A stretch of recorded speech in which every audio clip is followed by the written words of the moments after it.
vậy? Chung ngang đó, đi luôn đi. Nó luôn này sao trời?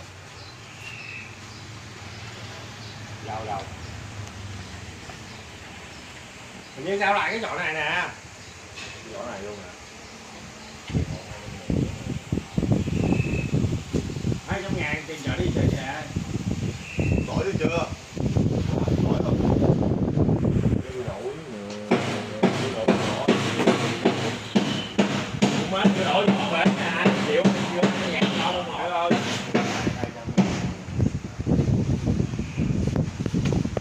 là đi đổi nữa, đổi vô mới mới thu ta tiền lại được chứ ba.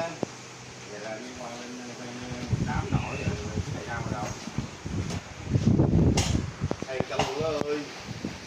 Gì? Như làm gì? Để kêu. Rồi đâu có dán cái đầu tiên. Cái gì? Nó đi không thì đổi nữa.